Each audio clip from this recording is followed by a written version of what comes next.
How would you summarize Newsweek's main purpose as a publication? Basically, when Newsweek was originally founded, this is going back to the 1930s, it was basically a brand name. It came from summarizing the trends and weekly events that are affecting the news. How do you think Newsweek has changed? When Newsweek was founded, there was an available platform for the audience were limited, and with the expansion of media platforms over the years, obviously TV and internet has shifted our direction from providing new, more expanding on the key events that are affecting our society, basically from politics to business to social events.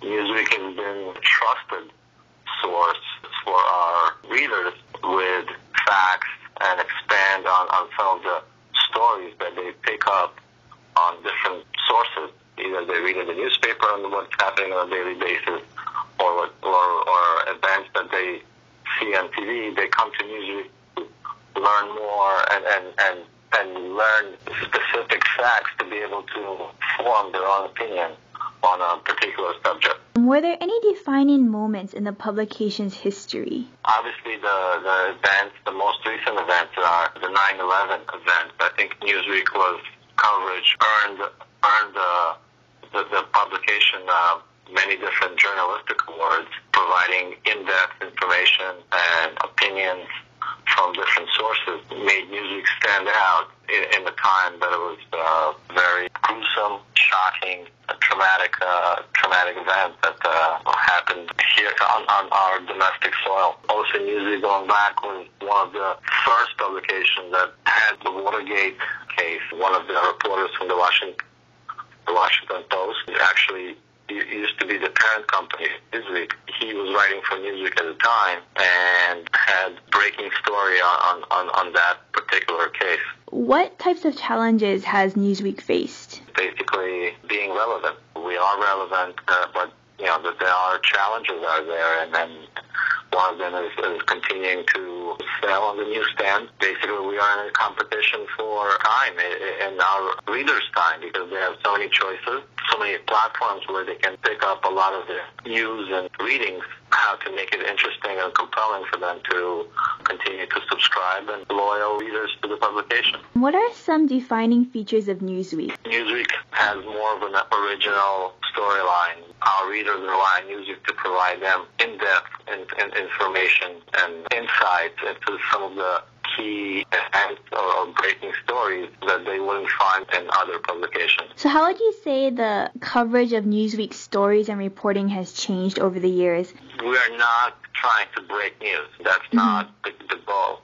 Because news happen and our audience and in general have access to the news from different sources on up to the minute and on a daily basis. What Newsweek's role is basically to expand on some of these key events that are happening and provide our journalistic view on some of the key issues, and also provide information that will be available to Newsweek only through our extensive reporting. Can you talk a little bit about the merger between Newsweek and the Daily Beast? Well, it was a unique and I would say a surprising merger, because Newsweek, which was owned by the Washington Post for many, many years, was sold to Dr. Sidney Harmon back in August of 2010. And Dr. Harmon was looking at Newsweek and growing Newsweek into a multimedia competitor, seeing an opportunity with the Daily Beast that had an established or growing